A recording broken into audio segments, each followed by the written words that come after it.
Welcome. This is the Punk CX podcast.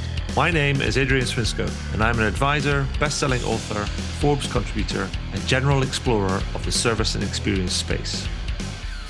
On the podcast, I seek out and interview entrepreneurs, leading business people, authors, tech leaders, academics, and generally cool people doing interesting stuff in the service and experience space. Check out the archive at adrianswinscoe.com. That's enough from me. Let's get into the interview. Before we get into the podcast, I want to give a big shout out and thanks to the folks at Pega for sponsoring my podcast this month. Now, we are fast approaching Pega World Inspire, which is Pega's annual conference that will be held at the MGM Grand in Las Vegas from June the 11th to June the 13th. This year, it's going to be an in-person event for the first time in 4 years. And they're going to bring together experts and industry leaders to demystify technologies like generative AI and intelligent automation. They will also illustrate how enterprises can practically apply these technologies to turbocharge productivity, improve low-code app development, and optimize customer engagement. Now, check out pegaworld.com to find out more, and hopefully I'll see you there. Shall we get back into the interview?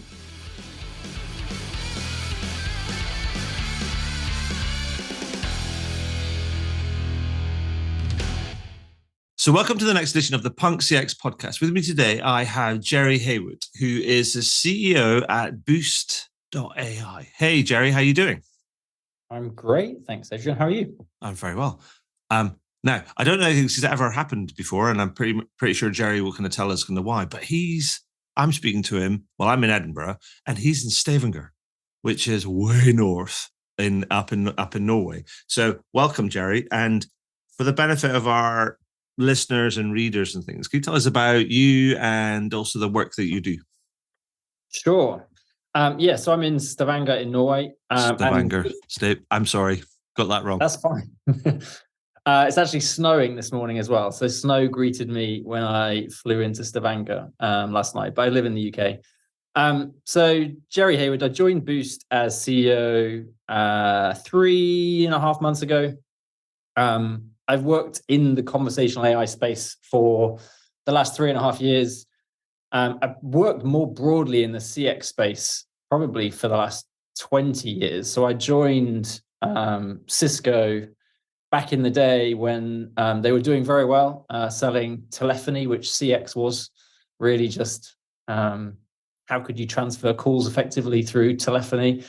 They made some big acquisitions with WebEx and video conferencing, again, to improve broadly customers' experiences with brands.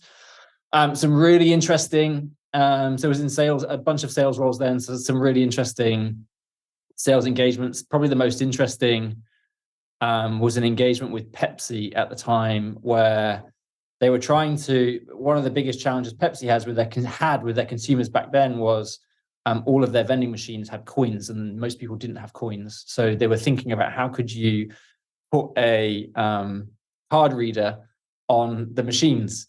So we were trying to use Cisco and wireless technology to work out whether we could cost efficiently put Wi-Fi into the vending machines. And you fast forward now and it's just mainstream in every organization.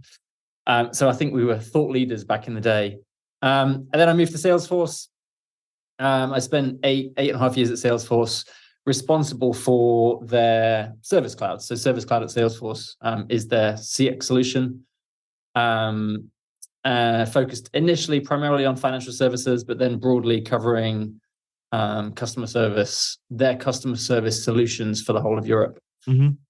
And then moved over to LivePerson, and now I'm at Boost. So Boost is a conversational AI platform working with customers to really excel their consumer experience, their employee experience through conversational automation or through human chat, where we try and make those individuals more efficient in engaging with consumers or employees or members of society, because we're working with a number of public sector organizations as well. Okay. I mean, I've been on the podcast, I've been sort of exploring this kind of whole space of the conversational AI, particularly because like lately, the whole service and experience space has been dominated by talk of conversational AI, large language models, ChatGPT, whichever version you're talking about, 3, 3.5, now 4, etc., blah, blah, blah. And that's one of the things I want to talk about. But a side note, I did wonder when I was thinking about the kind of questions we were going to talk about today, I did wonder if ChatGPT had become the fastest proprietary eponym, or otherwise known as a generic trademark in history, i.e. like Hoover, Kleenex, Google, etc. What do you think? Think so? On that specific topic, my 10-year-old daughter actually asked me why the Hoover is called a Hoover when it's a Dyson. So I had to take her through that little journey. I think you're right. I think that when your mum calls you to say, "Oh, I've been listening to the news," and it's that stuff that you do has been on the news again, referring specifically to ChatGPT, or my daughter who watches far too much YouTube is also referring specifically to ChatGPT, and broadly, again, that's the area that I work, which is interesting given ChatGPT's only really been around in the mainstream since November, December. I think you're probably onto something. I think you actually see a lot in the media of even journalists broadly using the term ChatGPT to refer to quite a few things that may not necessarily be ChatGPT, but come under that holistic banner of more large language model capability. So you've got a point. I think you are definitely starting to see that become the broad collective term for advanced AI. Yeah, exactly. So anyway, I wanted to talk about that, and I wanted and this is it's part of a series of just conversations of having different people to get different perspectives, because I think this is an interesting space. I mean, undoubtedly what's happened is important. Yep. It's also impressive.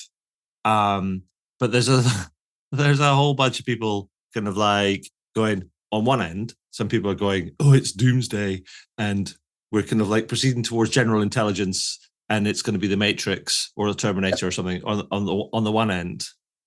And then the other end is people are like being like, "Oh, it's all wonderful and beautiful, and everything's going to be like brilliant, and we're going to like basically live a life of leisure, and everything's going to be done for us." And I'm like going, the truth is probably somewhere in the middle. Yep. And so it's what I wanted to explore and get people's different people's perspectives. And I know that you talked about this idea that you said chat first customer service strategy is the future of customer experience. And I was a bit like, And I kind of like, I was like, oh, really? Is it though? And I thought I'd go on to ask you, can you explain to me why you think that is? And also kind of what do you mean by that? Because I'm pretty sure there's kind of nuances to that. Yeah, I think conversational engagement is the future in which we will want to engage with almost everything. It's, as human beings, it's the thing we find most natural, is engaging in a conversation. And over the last when did the internet truly come out? Around when I started my career. I actually did my university degree with no internet. And back in those early days, you had to think about how to ask the question to get the best response. And I think it was Ask Jeeves back at the time. Ask Jeeves was kind of pre-Google, and you knew that the right answer was in there somewhere, but you had to think about how you got to the right answer by asking the question in a specific way. You had to do kind of obviously these kind of like Boolean and logic-based sort of like search queries. Exactly. And we've made baby steps over the last 20 years to get to a point where we can have more of a natural conversation through messaging, or now through voice automation, or even through video automation, to be able to ask it in more of a conversational way and get the response that we want. And I think the large language models whereas I think we've been shifting gears, now we have a new bike that we can get on, to excuse the analogy.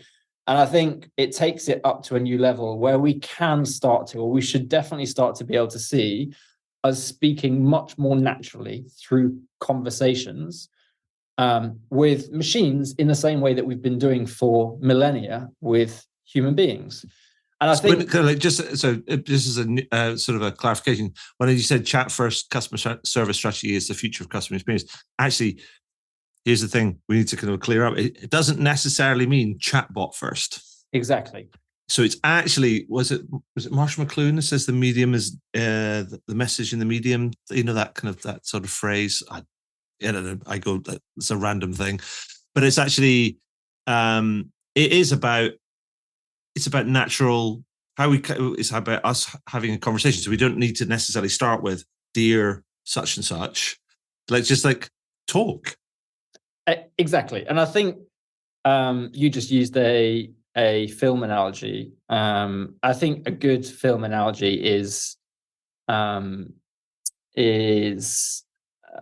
was his name? Tony Stark off Iron Man.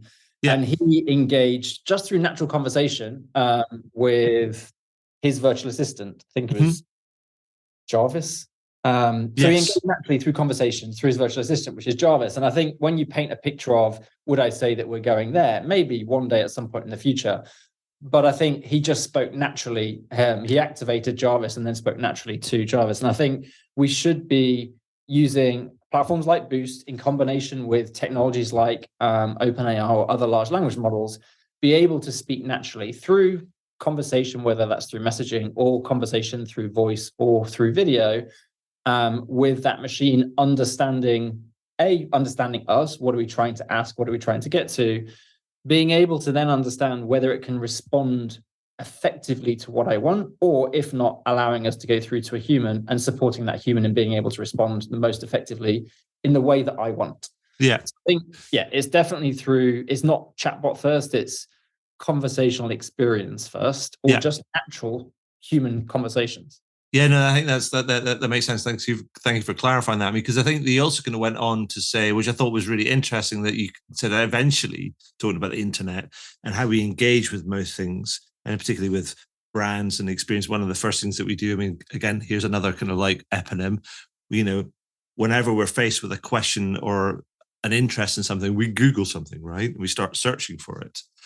And I guess the extension of that, an extension of what you're kind of saying, is you talked about that you said that we believe that we will eventually see web interfaces or website interfaces becoming just sort of chat-based or chatbot-based, where you kind of you rock up and go, I'd like to know about such, or I'd like to do this.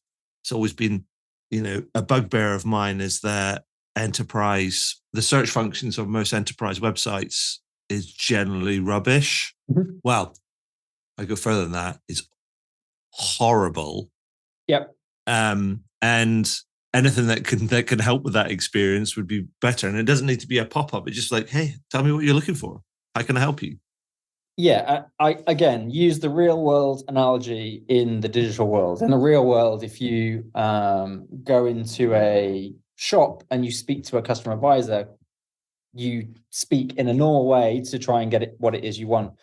And I think for digital experiences for brands, they need to be offering their consumers the ability to do the same.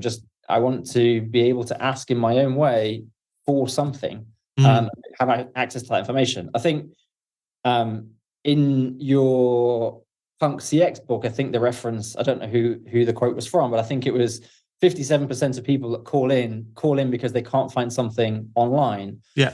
And I think that talks to the vast opportunity for companies like Boost to help organizations. It's actually not helping organizations, it's helping consumers get the information they want from organizations in which they're engaging. And I think it is interesting that I don't think the websites are dead, by the way. I think there's always a need for websites. It's just really the way in which we engage with websites. We shouldn't need to spend 50 minutes searching for the information we're looking for. We should just be able to access the information we're looking for through a conversation. And I think a really great example, probably a standout example, I think, because you probably wouldn't expect it from that sector. The municipalities in the Nordics that are working with Boost, actually on their front page front and center, they just have a search bar. And because of the volume of content that often sits behind those public sector websites, they just have a search bar, and you search for the question, it directs you either try and help you through the virtual assistant or directs you where on the web page it is that you're actually looking for that information. So I think there's going to be instances where that isn't the case. I think there's definite regulation in certain banking areas that mean that you can't do that, and actually you need to speak to a human. But I think, again, it's about giving the human what they want through a engagement channel that they feel most natural, which is conversation, and doing that most efficiently. And a virtual agent on their website, front and center, could be a way to be able to do that. It's fascinating because it strikes me that it's almost that the approach that you're advocating, and I can't see why it wouldn't go this way. Things get simplified, and it just becomes a conversational sort of the first step is a conversational sort of like you get to a conversational place, as it were. Yeah. You arrive, you ask a question, it's like going into an old school library. And you're like, I don't know where. And you go to the librarian and go, I'm looking for some information about such and that. And they go up the stairs, around the corner, third aisle, blah, blah, blah. And it feels like to me that it's almost that the secret, the hiding in plain sight was Google's approach, where it just goes, it just went, here's a search bar, tells what you're looking for, we'll help. And I guess that's kind of what you're sort of, you're advocating. For some, I think for some brands that there's a Icelandic airline play who do exactly the same. There's an Italian bank, Buddy Bank, I think they're called, who do the same. On their app, you don't have anything. You just start writing, what is my, and then it starts populating with balance, and then it shows you your balance. So I think you will see more and more of it. The other thing is that balance for organizations, it's the balance between what does the consumer want? The consumer wants the answer as quick as possible. What does the brand want? The brand would quite like you to trawl through their website and potentially find other opportunities that you might buy something or drop off something, rather than just giving you the answer. So there's sometimes they want to introduce friction in that journey to be able to upsell or cross-sell something else. Yeah, I mean, I think that is the point. It's almost, but it's like, and some people like to just browse. Yeah. And so it's almost a bit like going, well, giving them opportunities. It's almost a bit like, what would you like to do today? You have a job to be done, for example, in the industry speak, or do you like going, I'm just looking? What happens when you go into a shop? Somebody comes and goes, how can I help you? And you're like, just looking, or I'm looking for X, Y, and Z. I'm looking for a pair of jeans in X waist and Y leg, etc. Yep. So and so you have to design it. There are for somebody down one way or the other way. You have to kind of design it so it takes account of some of those things, but also, it's cognizant of the idea that there's both good friction and bad friction. Yes. And do you think that that's going to extend to? And is it extending to like voice interface, where we end up just like speaking to things rather than just typing stuff? Yeah. I think technology's come a long way in that respect. I still think it's got further to go. I think there are some very good examples. The Boost example is a very narrow use case, which is Oslo taxis. Where you don't need to speak to someone, you just ring them up and say where you want picking up and where you want dropping off. I think voice use cases today, in the main, are quite narrow in scope. I think what we will see a significant advancement of, and what we're seeing at Boost, is that scope increasing. So our expertise from a messaging perspective is definitely broad scope. So irrespective of why a consumer is coming in, we're able to handle it. And I think that's why having that search bar or equivalent front and center of a web page means that you're not trying to narrow down the consumer before you find what the response is to give them. I think we should be applying exactly the same to a voice perspective. You're seeing the beginning of it with conversational IVR. So how may I help you? But all it's doing, most organizations, all they're doing today is directing you through to the right agent, rather than actually understanding what it is you're saying and servicing it with full automation without ever really needing you to go through to a human agent. I think you'll see it's where we're spending a significant proportion of our investment at the moment is how do you still have that same broad scope, so very broad understanding of what the consumer's coming in and saying, as well as taking into consideration all of the utterances and the ums and the ahs and the background noises, and being able to automate significant proportions of that conversation. Because again, similar to that statistic earlier on, it's the 57% of people are calling in with information they could have found on their website. That ultimately means nearly all of that doesn't ever really need to touch a human. You should be able to give them the answer that they were actually looking for very quickly. So yeah, I think it will apply to voice. I think the kind of the thing I find about the intelligent voice assistants that apply to IVRs, you can sense the kind of the accuracy and the anxiety issues that are inherent within the design of these sort of things. When it says like, "Hi, how may I help you? I'd like to do this." So you're saying you'd like to do this? Is that correct?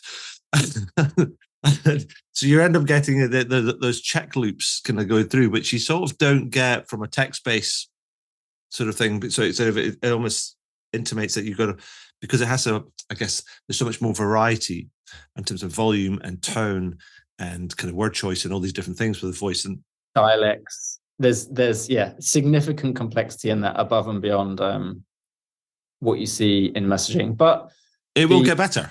It will get a lot better. And I think with the volumes of people that are still working in call centers responding to relatively mundane queries,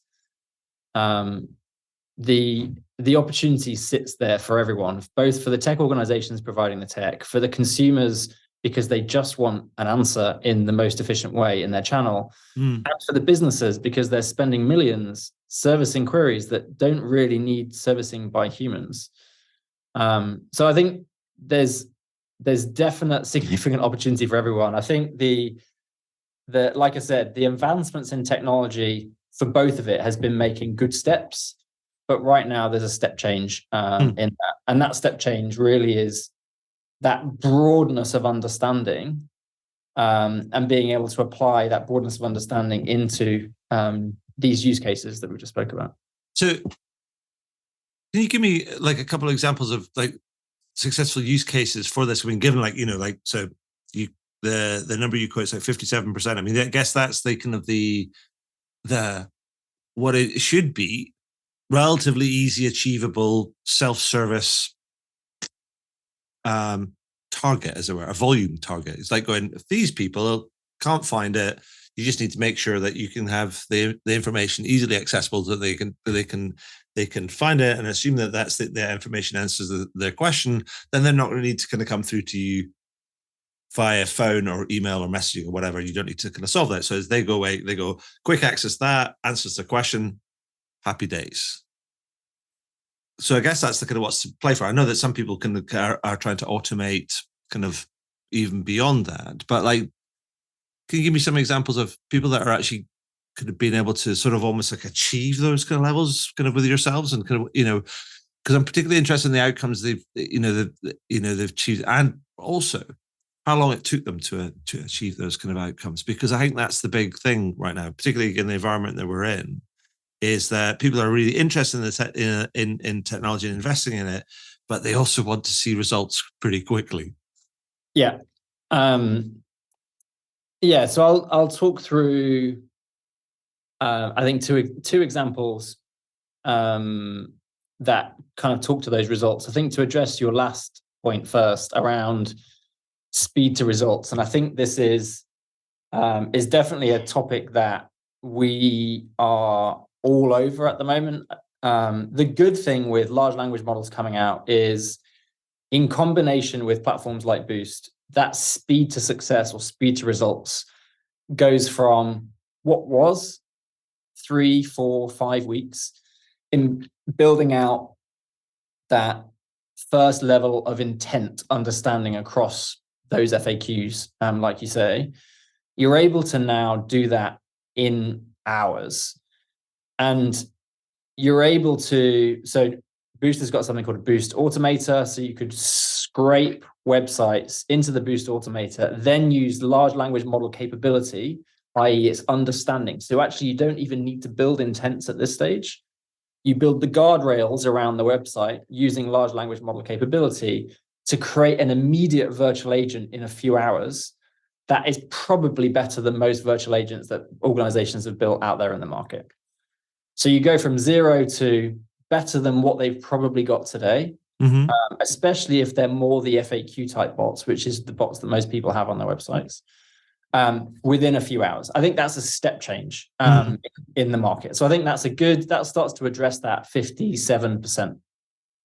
It also starts to reduce that, to your point, that hurdle or the risk of moving forward with the conversational AI project. I think the last 3 years since I've been in this industry, the last 3 months have been that step change, in that no longer is it a significant program of work. It's you just get started. You just get started. You can deliver results that should be more effective than what you've got today. And that almost starts to be your starting point. So I think the opportunity for organizations to reduce that 57% is huge, and something that I would encourage anyone listening to this podcast just to go and start. I think the risk is reduced, the cost is reduced, the complexity is reduced. You just need to go and start. The complexity and the time then starts to come in from that point onwards. So now you've got a starting point, which might be 60% of all incoming customer queries. That's your starting point. It's now, how do you take that 60 up to 9,900? And that's where you use the intents on a platform like Boost, but also plugging the system into further backend systems to be able to automate some of those processes all the way through. And an example, probably one of the best examples in the Nordics of an organization that's done that, is DNB. And I think you call this out in your book as well. They focused on 2 areas, which is what we find most of our customers do. One is using a virtual agent for the employees to make sure your employees have access to information faster, both to support customers, but also to support themselves. Yeah. So like a Jarvis in Iron Man, their mini personal virtual assistant, you're seeing organizations like DNB build a mini virtual assistant for their employees that speaks to finance, that speaks to HR, that speaks to IT, and gets them answers to those things much quicker, and helps them answer queries related to consumers. So they are, I think they average over 10,000 conversations a day through their virtual agent, and 20% of all of those are now handled by the virtual agent, fully automated and contained. And during the process in which they've been building that out, they've seen their NPS go up. They've seen their other statistics that they're tracking go up as a overall response. And I think it's that conversational engagement. What I really like about that use case is that conversational engagement. I think they started with your typical customer service one. And then it's actually, this is quite powerful. Why don't we apply this internally? Why don't we apply it to legal? Why don't we apply it to IT to really make those employees more efficient? And overall, it reduces attrition of their employees because they're more engaged, they're getting access to information. It reduces their ramp time. So there's significant benefits all outside of just overall improving the customer service that they are. Yeah. I mean, I think it's also kind of like, when you think about it that way, it is because it's all about giving people faster access to knowledge, and then you can focus on. Then you can focus on. You talk about kind of like speed to ramp, as it were, but it's not. Then the knowledge isn't the hindrance. It's just all about helping people build the right sort of capabilities. Yeah, and for most organizations, especially big organizations, the biggest hindrance is access to information inside their organization. They have so many silos, which is why a few years ago I went to go and visit a big UK bank and speaking about their onboarding process, and it was a file of papers that was almost 2 inches thick, that every employee coming on, and it was a 3-month ramp time, and the cost burden that has, but also the burden on that employee in trying to take all of that information in when they're new and relatively new in their career, is huge. So yeah, the benefit of creating that from an internal perspective is equal, in some cases more than the benefit of providing it out to consumers. Yeah. And is all of this kind of being able to be done? I mean, it doesn't require. Is it all low code, no code type things? Because I think the other thing that I've seen is like a perennial kind of thing, and it's been showing up in the data and research right now. Is that one, the amount of data that people have is almost like, particularly if you're a marketer, is like too much, and they kind of, it's making their head kind of ache. And the other thing is that there's a real pinch point around access to people with data analysis, or data scientists and data analysis and data understanding and leadership sort of like skills. But I guess, are you saying that you don't need any of those kind of things? Those haven't been hindrances in some of these kind of projects, and actually people haven't had to scale up the number of developers or analysts or data scientists to achieve those results? Yeah, that good question. I think directly no. Boost is definitely a no-code platform. I think where there are areas of investment, so the data scientists sit on our side in really building a product that is able to be used by more business analysts who build the conversations and build the virtual agents for the consumers. Interestingly, in most companies, the people that take that role are the customer service agents themselves that are looking for a step up in their career or a little bit of diversity from the role that they've been doing. And a really good example, there was a lady from If Insurance who spoke at the Conversation AI conference. Was it last week in Edinburgh? If Insurance is a Boost client. It's the biggest insurer in the Nordics. They have an internal virtual agent. They also have actually a number of internal virtual agents and an external one. They have over 13,000 intents that they're managing through that virtual agent. And she's got 3 people running that entire platform. And they are ex-customer service agents that are supporting the entire platform. They went live in 8 weeks. It's plugged into lots of backend systems. I think that's probably the one area where there's an unknown complexity, especially when we're looking at more traditional older organizations, is where those backend systems are less enabled to be plugged in. Right. So does that mean you end up having to kind of almost like lift that data out somewhere and port it somewhere else so it's easily accessible? Or finding mechanisms to integrate. It's just they may not have open APIs for you to suck specific information. So some of the older core banking systems are more difficult to get information out of. You can still do it. The process of doing it actually just takes a little bit longer. Most more modern systems have the ability to connect via API and suck out the bits of information. This is only for where you're doing full automation in that journey, right? Where you might want to change your address, and you need to change that address in the backend system and pull it forward. For the more simpler use cases, you need to integrate a lot less into those backend systems.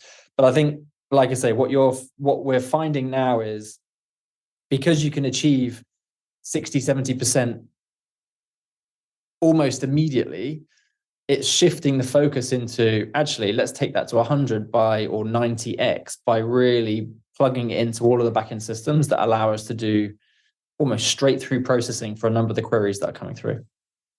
And so thank you for that. I mean, so where does all the kind of the big leap forward and the kind of the advancements that are kind of coming. I mean, with from ChatGPT or Bard or Ernie or some other sort of like Sesame Street kind of like Muppets kind of character that somebody names their kind of large language model kind of after. I want somebody to kind of, what was it? Linus was the Swedish chef or something, wasn't it? Was he the chef's assistant? I can't remember. I want somebody to call somebody Linus. But that aside, I mean, what's the future? Like, what are you going to see? Where is this likely to go? I mean, because it's all, like it's taking this step change. You can do all these different things because it's, the time to, I think, like the action or effectiveness is just got collapsed given this quantum jump in computing kind of power. Yeah. What does the future look like? I think that I suppose it depends who you're asking a question to. I think the capability that's been introduced by large language models has been, like I said earlier on, has been an absolute step change. And I think we have progressed well in the main around AI. It's not just conversational AI organizations. It's across almost every single organization out there is impacted positively in some way for those that are truly embracing it. Mm-hmm. And I think there are still significant step changes that can be made in this new world, because there's still gaps in the technology. So it's what it's done is it's given you a faster bike, but you still need to learn how to ride that without falling off. And platforms like Boost are the guardrails, the stabilizers, whatever you want to call it, the airbags that might sit around that allow enterprise organizations to effectively adopt and take on these technologies, take advantage of that step change, but still do it in a way that allows them to comply with the law. And I literally mean that in a lot of senses, comply with the law, but also ensure that they're operating in a relatively safe environment. So, I mean, I think that's kind of, I think it's a good point, and it's definitely something that's to be emphasized, because you look at the Go. I would imagine many kind of like organizations that are in sort of like regulated industries or face kind of compliance, reasonably heavy compliance, are looking at the things like the large language models, most famously ChatGPT and things, and also their predilections for to hallucinate, he says in inverted commas, every now and again. And you look at that and go, you're never going to let that sort of like technology let rip on in a regulated industry, because it's not about minimizing the risk. It's about eliminating kind of the risk. And they're like going, that's not happening right now. Exactly. And that's why they need a platform like Boost. Not that I'm trying to sell Boost at all, but that's why they need a platform like Boost. Oh, go on, do it just a little bit. There are still significant advantages that they can have through adopting technologies where those guardrails are still in place. So that's creation of training data to make the virtual agents more effective at understanding what it is the consumer's saying. It's maybe even helping the agent. So small things like an agent might write a response. You can use an embedded feature to rewrite the response, maybe make the response more fun, make it more serious, make it a little bit longer, make it more contextual, make it or translate it into a different language because you're responding back via a different language. Or a virtual agent has gone through a fairly lengthy experience and now we're handing it over to a human agent. Use the large language model to summarize all of that conversation so the agent doesn't have to read all of the text. They can now just read the summary of what's actually gone on. So there's still significant advantages, and especially in, like I mentioned earlier, in a world where there are still thousands of people inside contact centers responding to messages or responding to phone calls, where even 5%, 10% efficiency gains in things like that can have a dramatic impact on the organization, but also a dramatic impact on the consumer that's waiting for that response from that customer. Mm-hmm. So, yeah, I think there are definite step changes in technology that every organization can really take advantage of. Right. So, Jerry, we talked about a bunch of kind of different things, and thank you for sharing your perspective. I mean, but is there anything that you kind of like that you like to highlight about the about kind of this sort of like space and that you want to point out that we haven't covered? I'll reiterate, I think, one of my points, and again, I think this comes out actually in one of your books. I think that not actioning is the worst response to anything, and I think that the step change in technology actually requires every single organization to review what it is they're doing, how they're interacting with their employees, with their consumers, and are they using technology in the right way? Because there's a lot not efficiently. And what does this mean? And I think customer experience, customer success is never a be and done. There needs to be a continual improvement and a continual assessment of that. Mm-hmm. And something's come along in the last 3 or 4 months that should get every single organization out there to be reviewing what it is they're doing, and are they really giving those consumers the best experience they have, given what we know about what's possible.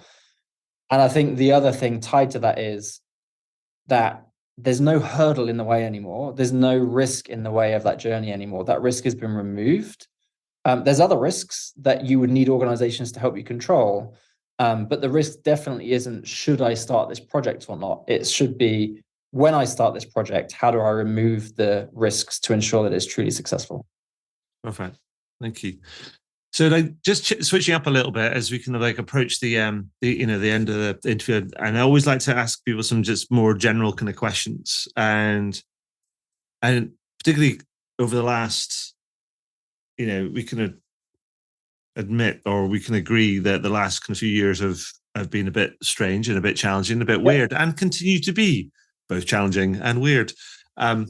So, but I always like to ask people to reflect on the last 2 or 3 years and ask them, it's like, what fundamentally changed for you that's kind of informed, or what change have you made over the last 2 or 3 years that is inform what you're going to do going forward?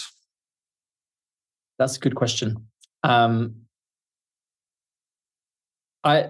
context to my response. I joined my previous company 1 week before COVID hit. Right.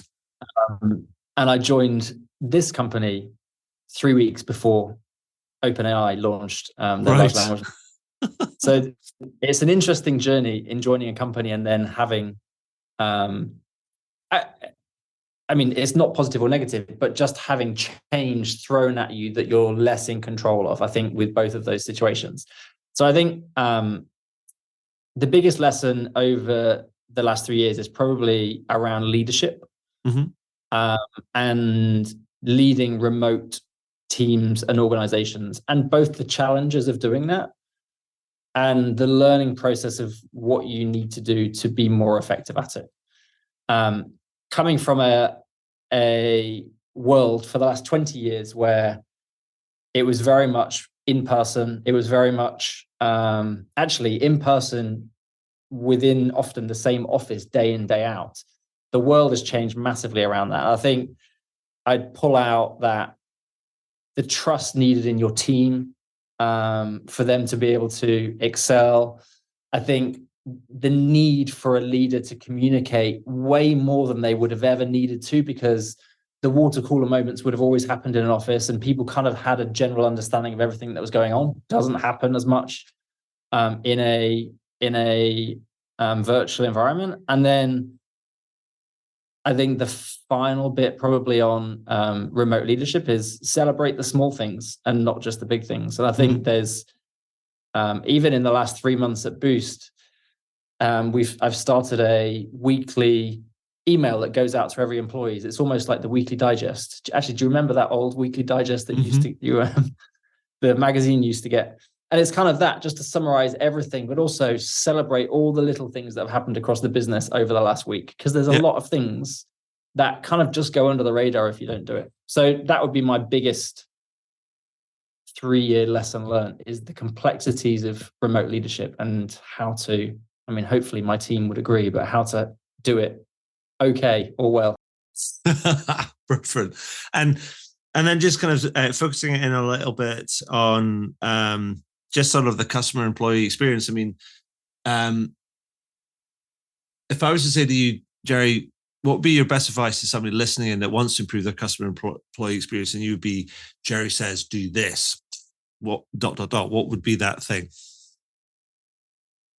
I probably alluded to this earlier. Start, number one. I think there's so many organizations that spend years planning, and the pace of change right now means that there's just no point in that, because in 6 months' time, whatever you've planned won't be relevant. So number one, start. Number two, don't boil the ocean. Again, third time I'll pull out that statistic. 57% of customers call because they can't find information on the website. That's a pretty big ROI for many organizations. And then I think specific to customer experience, you don't need customer service if you're giving the customers what they want before they realize they want it. So there is an element of, in that customer experience journey, clearly you need to start with the basics, but if you can get to a point where you're predicting or being proactive about what they might want, then actually you don't need a contact center responding to queries, because most of them will have already been answered. Well, I think that can also kind of plays into this idea that, people think that you end up, when you think about proactive service, it seems to me, when you think about proactive service, it's about being some sort of crystal ball kind of magic, sort of like predicting things and messaging people in advance of things happening. You're like, yeah, that's fine. That's the sophisticated level of proactivity that you can get to. But actually, that 57%, kind of like, if their expectations is that they're going to have to get in touch with you to get an answer sort of thing, you actually making that information easy to access is relatively proactive. Yeah. Yep. Because it's not normal. And so for you to actually put it there, it's like going, oh, that's nice. It's there. Yeah. So the kind of the bar is pretty low on that to kind of get you started on that kind of journey. Just almost actually just get everything together and help people access it. But anyway, thank you for that. So before we kind of finish up, a couple more questions. So I've always been asking kind of people about these. You alluded to the punk books, both CX and XL. And I've been asking these two questions to everybody that I've been speaking to the last kind of few years, just so I can build a picture. And I call it my longitudinal social research, which makes it sound quite fancy. Word. But it's sound very fancy. So first one is, what one or two words would you use to describe a more punk approach to customer experience? I wonder if this relates to any word that other podcast speakers have said. So my word is critical. Okay. And by that, I mean, I think that there's too many organizations that accept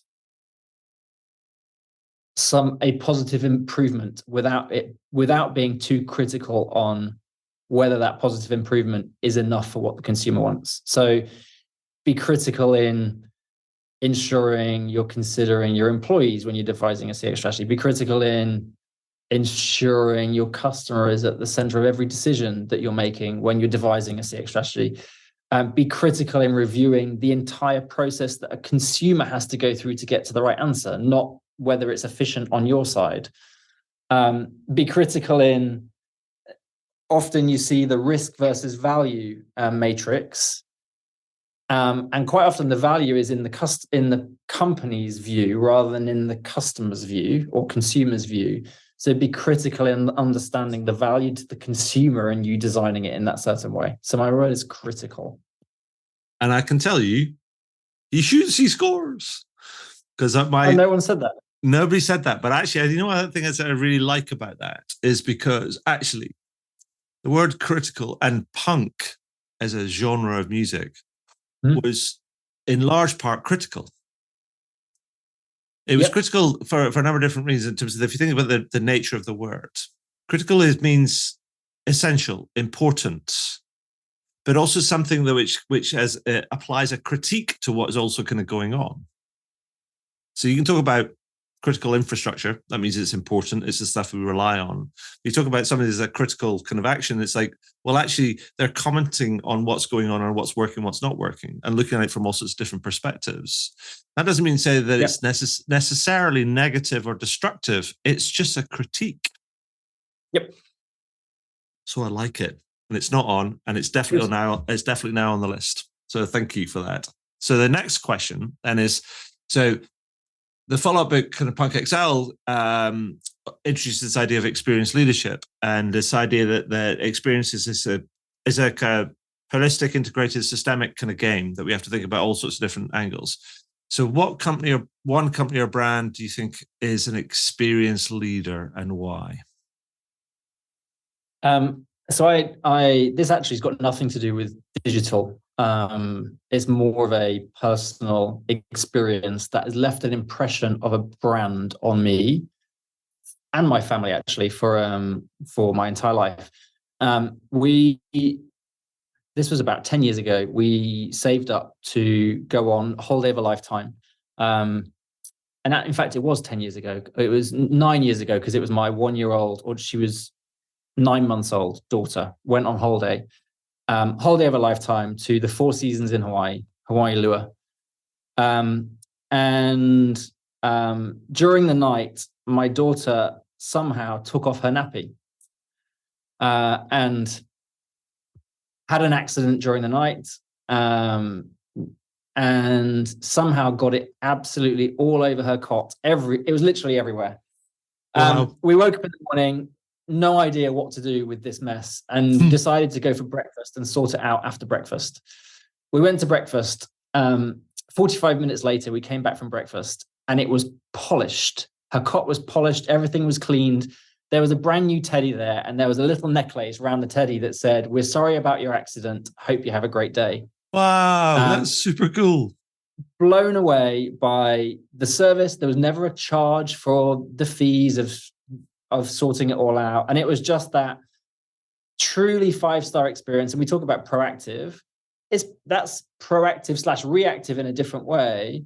But for me, it left an impression of a brand that is really thinking about the consumer and what the parents were going through in trying to manage that situation, and just dealt with it, never said anything, dealt with it phenomenally. That's my experience. What a great story. Thank you for that. That's brilliant. And well, I don't know if you've actually, this might actually be kind of, you can double up for the last question, because I also kind of think the last question, the very last question I've always been asking recently, is this idea to try and stop us, to try and throw a little sort of pinch of kind of good news into it, kind of like to stop me doom scrolling when I open up the news in the morning on my first cup of coffee, is I've been asking people to tell me the most interesting, exciting, or kind of like positive thing that they've seen or read or heard about or experienced in the last week. So what would that be? So we can end on a good news story, Jerry. And I like this. This also talks to my weekly digest. So everyone goes to the weekend with a bunch of good news in their head. So what I have this week, I think there can be a lot of negative connotations around AI. Mm-hmm. And I do seek out positive ones, not just in conversational AI where we work, but also more broadly.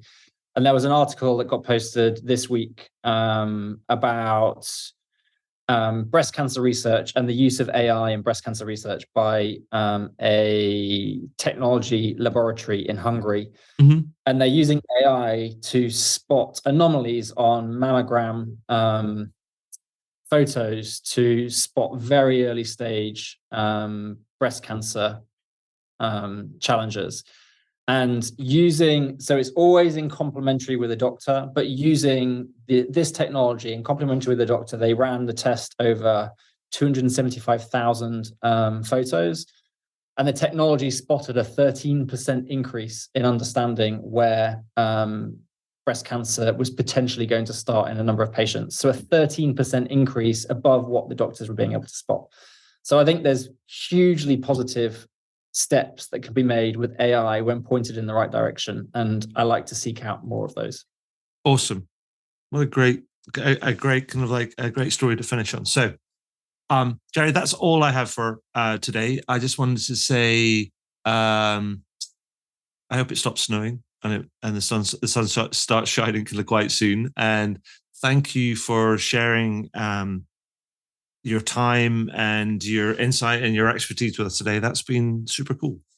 And thank you, Adrian. I think I am actually very pleased. I read your book before this, and I think I said earlier on, I'm taking it into my CS team because there's some real snippets in there. So I appreciate that as well. It's been good to talk to you. Thank you very much.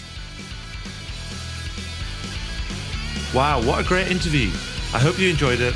I know I did. Find out more about me and the work that I do at adrianswinscoe.com. Do leave a review on your favorite podcast platform. And if you have any comments, feedback, or questions about the podcast, then feel free to send me a message to podcast@adrianswinscoe.com. And do tune in again. Thanks very much.